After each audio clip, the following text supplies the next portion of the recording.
Bismillahirrahmanirrahim. Assalamualaikum warahmatullahi taala wabarakatuh. Alhamdulillah wassalatu wassalamu ala asyrafil anbiya'i wal mursalin wa ala alihi wa sahbihi ajma'in. Subhanaka la ilma lana illa ma 'allamtana innaka antal alimul hakim. Rabbi shrah lana sudurana wa yassir lana umurana wahlul 'uqdatam min alsinatina yafqahu aqwalana. Rabbana zidna ilman warzuqna fahman. Wa ba'du, pertama sekali marilah kita buka majlis kita dengan bacaan Ummul Kitab Al-Fatihah.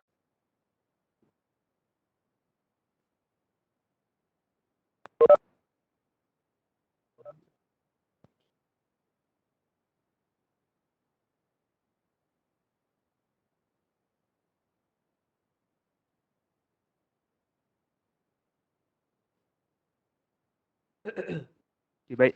Alhamdulillah. Pertama sekali bersyukur kepada kehadrat ilahi kerana dengan limpah kurnia dan izin dari Allah Subhanahu Wa Taala kita dapat sama-sama kumpul lagi malam ini di dalam app ini untuk menyambung lagi bacaan kita kitab Safi Latul Najak. Okay, jadi sebelum apa-apa seperti biasa, kalau sepanjang sepanjang pengajaran ni tiba-tiba suara tak jelas ataupun tersekat-sekat ataupun tiba-tiba kabur ke apa sebagainya, boleh cepat-cepat bagi tahu dekat chat. Personal pun tak apa.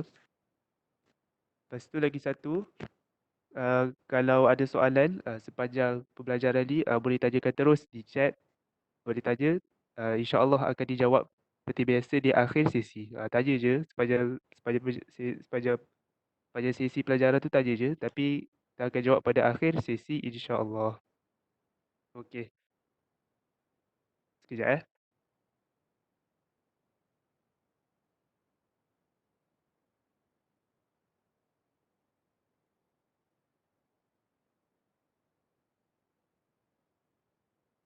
Okey, tanpa buang masa, insya-Allah kita sambung lagi pengajian kita. Okey, jadi sebelum ini kita dah belajar tentang uh, perkara-perkara yang diharamkan kepada orang-orang yang berhadas. Sama ada dia berhadas kecil ataupun dia berjunub ataupun dia haid. Okay, pada hari ini kita masuk satu fasal yang baru. Faslun fi asbabit tayammumi. Asal pada menerangkan pada asbabit tayammumi. Sebab-sebab tayammum. Jadi kita pasal ini menerangkan tentang sebab-sebab yang membolehkan sebab-sebab yang membolehkan kita untuk bertayamum. Sebelum kita cerita tayamum tu apa dan bagaimana, kita cerita dulu keadaan ataupun sebab-sebab yang membolehkan kita tayamum. Jadi tayamum ni seperti yang semua tahulah, bukan pada semua waktu kita boleh bertayamum ni. Ada waktu-waktu khas dia. Okey, jadi dalam kitab ini disebutkan asbabut tayamum ada 3. Okay, jadi bilangan asbab-asbab tayamum ataupun bilangan sebab-sebab tayamum ni dia ada banyak version, ada banyak versi. Dalam kitab 3 ada yang tulis 1, ada yang kata 2. Kalau kita buka Yaqut dan Nafis ada 7. Ada sebahagian kitab tulis dia 11. Tapi semua tu berapa perbilangan dia, point dia sama je. Cuma kenapa berbeza pada nombor, kerana berbezanya pada nombor tu cara dia orang pecahkan point tu. Contoh macam kitab yang 1 point tu, ada kitab lain point yang 1 tu dipecahkan jadi banyak point. Tu yang jadi 2, jadi 3 dan sebagainya macam tu. Tapi point dia semua tu lebih kurang sama je. Okey, asbabut tayammumi salah satu. Sebab-sebab yang membolehkan tayamum ada 3. Okey, yang pertama, faqdul ma'i, ketiadaan air. Faqdul ma'i, ketiadaan air yang masukkan di sini ialah fuqdalu hissiyan. Fuqdalu hissi. Tak ada air yang betul-betul tak ada air. Nanti bila kita belajar nanti, yang next step nanti kita akan belajar dia punya keadaan tu ada air tapi macam tak ada air. Waqtul Ma'i yang kita ceritakan di sini ialah tak ada air yang betul-betul tak ada air. Macam tu. Keadaan air pun tak ada air. Okey. Jadi penerangan ini penting ni. Ni tak ada dalam, dia tak ceritakan dalam kitab tapi kita kena take note. Jadi adakah kalau tiba-tiba kan, tiba-tiba tak ada air, contoh rumah kita tak ada air kan, ataupun contoh kita bermusafir, lepas tu tak ada air, lepas tu kita tak ada air tu kita terus bertayamum. Terus boleh tayamum. Macam tu ke? Tidak. Tak adanya air tu dia ada cara, dia ada cara. Cara nak tahu boleh ke tidak keadaan air tu macam mana. Okey, jadi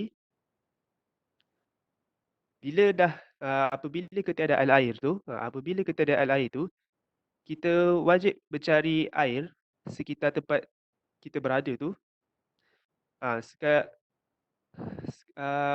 sekalipun tempat yang kita berada tu, kita kita sama ada zon, syak atau waham yang tempat itu ada air.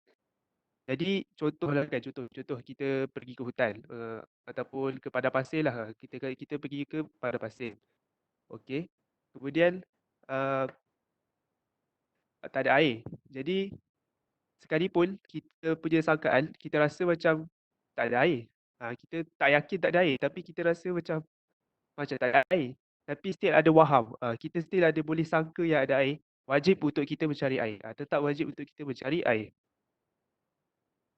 Kalau kalau yang kita tak mencari air ialah kalau contoh tempat tu kita dah biasa dengan tempat tu, kita dah biasa pergi tempat tu dan kita dah memang yakin dah tempat tu tak ada air, barulah kita tak perlu nak cari. Tapi ada pun tempat tu kita baru pergi, kemudian memang tak pernah explore pun tempat tu. Dan sekalipun sangkaan kita rasa macam tempat ni macam tak ada air. Sangkaan kita berat kepada tiada air. Tapi ada sangkaan sikit. Mungkin dalam 20% tu kita ada sangkaan lagi. Yang tempat tu macam boleh ada air. Ha, tetap wajib untuk kita mencari air. Okay, jadi mencari air tu macam mana cari air dia? Jadi kita mencari air tu sekadar mana? Sekadar mana? Okey, had yang kita panggil kadar ini ialah haddul ghausi. Haddul ghausi. Ini had yang pertama. Nama dia haddul ghausi. Haddul ghausi ni ialah sekadar bila kita pergi apabila kita suruh orang pergi ke tempat tu, bila kita suruh orang pergi ke tempat tu, contoh orang tu terjumpa harimau, orang tu berjerit, kita boleh dengar orang tu jerit. Itu haddul ghausi. Maksudnya kalau kita ada kat situ, contoh kita kat satu tempat tu, okay, lepas tu kita suruh orang pergi cari air. Aku pergi cari kat sana. Lepas tu orang tu dia berjerit. Kita boleh dengar jeritan orang tu, tu namanya haddul ghausi. Tu namanya haddul ghausi. Ataupun lebih tepat lagi 300 meter. 300 meter. Jadi apabila kita ke suatu tempat yang tiada air, okey, kita berada di satu tempat yang tiada air dan kita ada sangkaan walaupun sedikit yang air itu ada, jadi kita perlu mencari air pada kadar 300 meter depan, 300 meter belakang, kiri dan kanan 300 meter. 300 meter kiri, 300 meter kanan. Wajib untuk kita mencari air. Had 300 meter depan, kiri, kanan, belakang tu kita panggil, kita namakan dia haddul ghausi. Wajib untuk kita mencari air.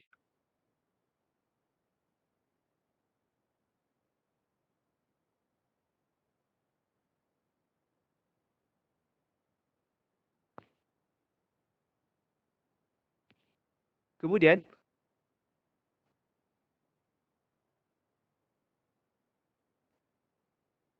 kalau selepas haddul ghausi tu, kita akan wajib lagi mencari air, kan?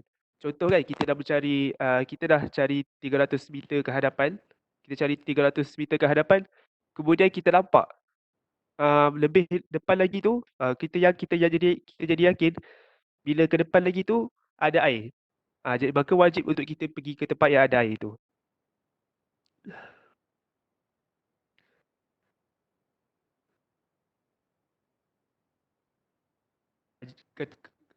Kalau kita menduga kuat ada je air tu. Batas dia ialah 2. 8 kilometer macam tu lah, ataupun ke 3 kilometer ke hadapan. Okey, Hala terangkan balik macam ni macam ni. First, bila ketiadaan air, so bila kita di suatu tempat tu, apabila tiada air dan kita punya sangkaan, walaupun kita punya sangkaan tu lemah, tempat tu ada air, wajib untuk kita mencari air 300 meter depan, kiri, kanan, belakang. Okey. Jadi bila kita cari 300 depan, kiri, kanan, belakang tu tak jumpa air, tak ada air. Okey. Maka kita boleh stop mencari, kecuali jika sepanjang pencarian kita tu kan, sepanjang pencarian kita tu, kita jadi yakin kat depan lagi tu, dalam 2.8 ataupun ke 3 kilometer ke hadapan tu ada air. Jadi kalau kita sepanjang kita cari tu, kita yakin kat 3 kilometer ke hadapan tu ada air, dia bukan yakin, zon dia dugaan dia kuat, sangkaan dia kuat ada air di hadapan lagi tu, kita jadi perlu lagi ke hadapan. Faham tak? Contoh di keadaan pertama dia, tak ada air, okey. So kita perlu wajib cari 300 meter di sekeliling kita. Kiri, depan, kanan, belakang. Okey. Lepas tu kita cari sekeliling tu tak jumpa air. Kita yakin pada had 2.8 kilometer ke hadapan dah tak ada air. Memang kita yakin tak ada air, kita tahu tak ada air, ataupun zon kuat kita tak ada air, maka time tu dah tak perlu cari air dah. Macam tu. Akan tetapi sekiranya kita mencari air, okey, 300 meter depan, kiri, kanan, belakang, tengah cari tu, kita yakin ataupun kita dapat menduga kuat 2.5 kilometer ke hadapan, ataupun kita mudahkan 3 kilometer ke hadapan, kita yakin ataupun kita dapat zon, dugaan yang kuat, kita tahu kat depan tu ada air, maka wajib untuk kita pergi ambil air tu. Walaupun dia lebih daripada 300 meter tu. Macam tu. Okay, Hala ulang balik Hala cuba ulang balik Pertama sekali, bila first tak ada air tu, walaupun ada dugaan lemah, ataupun dugaan lemah pula, ada sangkaan lemah, di tempat kita tu ada air, so wajib kita mencari air 300 meter depan, kiri, kanan, belakang. Okey. So bila cari, tak jumpa air. Contohnya kalau jumpa air, alhamdulillah lah, dah ada air. Tapi sekarang ni kalau kita tak jumpa, dan kita pun yakin 3 kilometer ke hadapan tak ada air, 3 kilometer depan lagi tu, dalam sekeliling tu tak ada air, maka dah tak perlu cari air dah. Akan tetapi kalau contoh sepanjang kita cari tu, contohlah kan, contoh kita kat padang pasir, mula kita cari dulu 300 meter kiri, depan, kanan, belakang. Cari tu, dalam 300 meter dah cari tu, kita nampak dalam 3 kilometer ke depan tu ada oasis. Kita nampak, kita yakin ada air. Maka wajib untuk kita pergi ke situ. Wajiblah mencari air tu.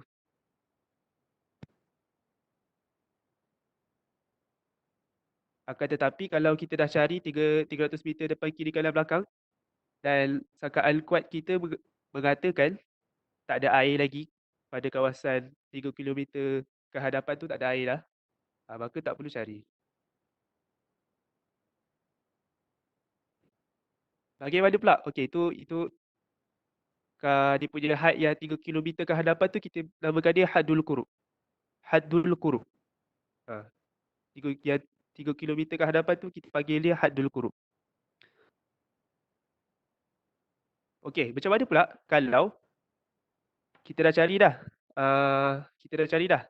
kawasan kita cari tak jumpa air, tapi kita yakin dalam 3.1 kilometer ke atas, contoh dalam, kita tahu 4 kilometer ke hadapan tu, kita yakin memang ada air.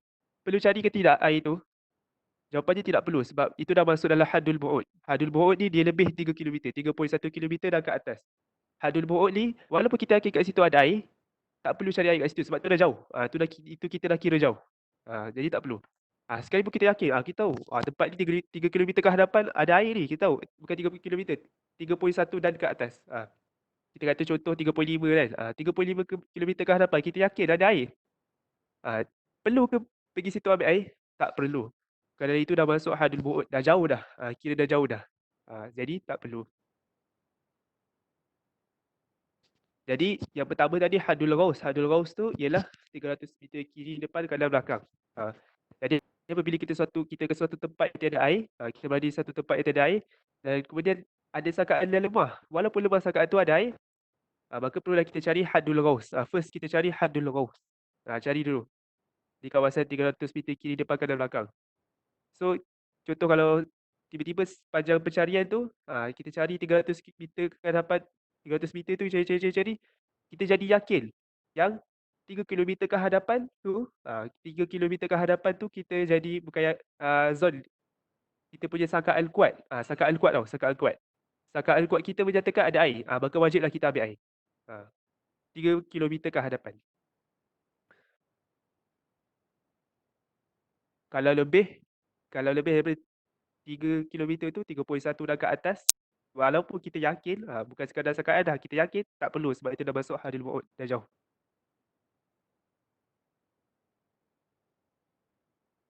Okey, itu untuk faqdul ma'. Itu kita itu perincian masalah faqdul ma'. Itu tak diceritakan dalam kitab. Tapi tapi kita perlu tahulah, supaya tak adalah kita nanti asal tak ada air je, air habis, terus tayamum. Air habis terus tayamum. Tak ada cari, tak ada apa kan. Air habis terus tayamum. Tak boleh lah. Kita kena cari ikut cari tadi tu. Kalau tak faham, boleh bagi tahu kat chat Ada akan cuba ulang balik nanti.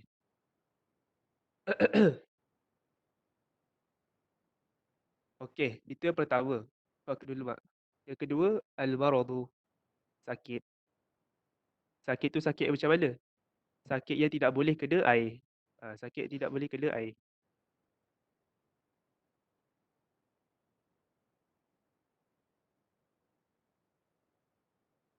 Sakit yang tidak boleh kena air pada anggota wuduk tau. Jangan sakit kat apa kau pergi ni pula.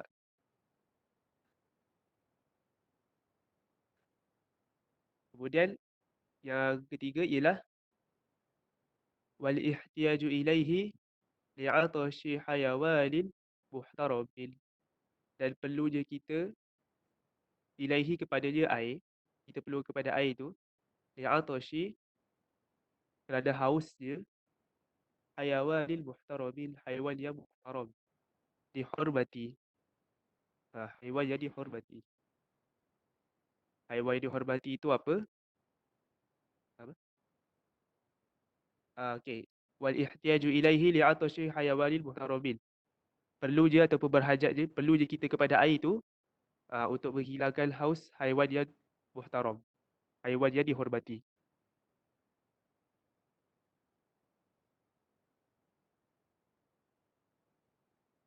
Okay, so yang pertama tadi faqdul ma' ketiadaan air, kedua sakit tak boleh kena air pada anggota wuduk. Lepas tu yang ketiga ialah kita perlukan air tu. Senang cerita kalau tak ada air tu haiwan muhtaram tak boleh hidup. Kalau kita guna air tu untuk wuduk, haiwan muhtaram ni tak boleh nak teruskan kehidupan. Sebab disebabkan haus dan ataupun apa-apa yang boleh menyebabkan ni lah. Apa-apa untuk hal-hal yang penting lah. Maksudnya contoh macam bekalan air terhad kan. Bekalan air terhad, ada bekalan air untuk minum je. Dan kalau buat wuduk nanti tak dapat minum. Haiwan muhtaram ni tak dapat minum kalau kita buat wuduk. Maka ketika itu walaupun ada air, uh, dibolehkan untuk bertayamum. Saja dan termasuklah dalam haiwan muhtaram ni, dan terkeluar, kita tengok bawah tu, terkeluar daripada haiwan muhtaram ni, wa ghairul muhtarami sittatun. Benda-benda yang tidak dihormati itu ada 6. Untuk konteks kita cakap ni, yang tidak dihormati itu yang pertama, tarikus solah. Tarikus solah, orang yang meninggalkan solat. Dan kepada mungkin siapa yang baru kan, kenapa kita cerita pasal haiwan ni tiba-tiba ada masuk manusia pula ni? Al-insanu hayawanun natiqun. Manusia pun dikira haiwan. Manusia dikira haiwan. Al-insanu hayawanun natiq. Manusia ialah haiwan yang bercakap. Haiwan yang berfikir. Okey, wa ghairul muhtarami sitatun.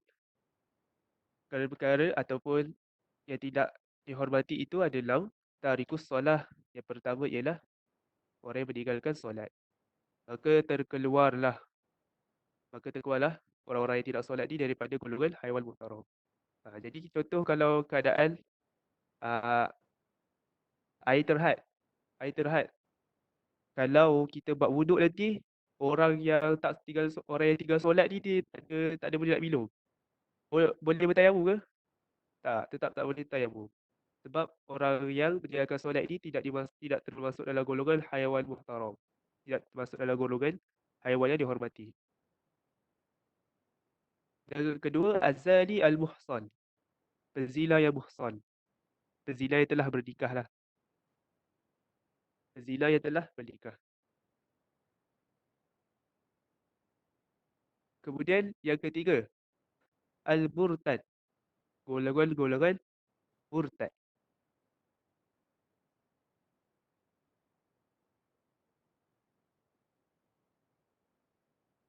Kemudian next, wal kafirul harbi. Kafir-kafir harbi. Kafir yang diperangi. Kafir-kafir harbi.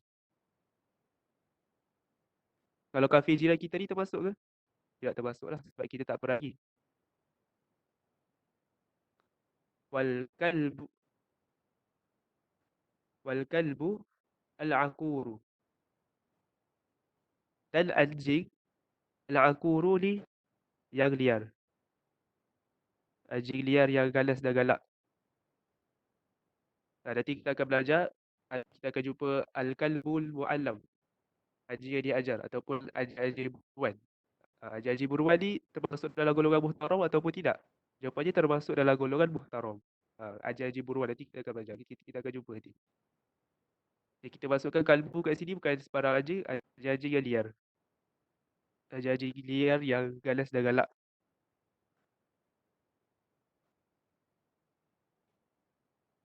Dan yang terakhir, al-khinziru. Khinzir.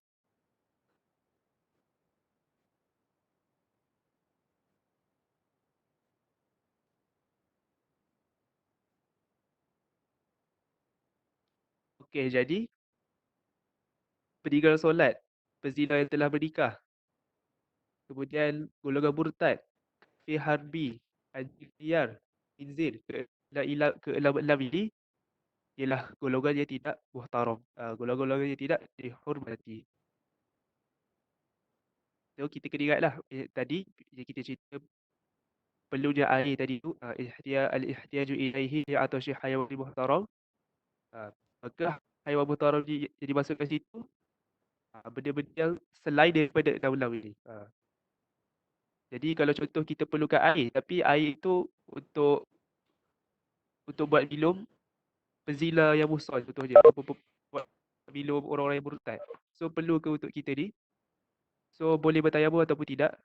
Jawapannya tak boleh bertayamum sebab air tu kita sebab sebab itu kita simpan tu untuk haiwan yang ghairu muhtaram. Jadi kita tak perlu simpan air untuk dia. Kita perlu juga berwuduk. Wallahu alam.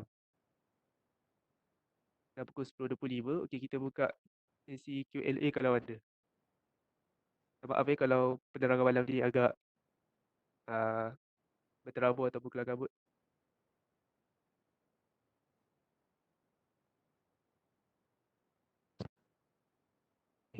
Kepada siapa ada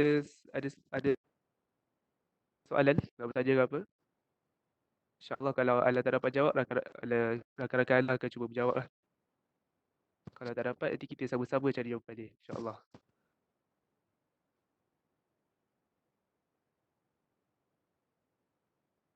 Alam ni semua jelas ke? Yang Faqdul Mak tadi jelas ke?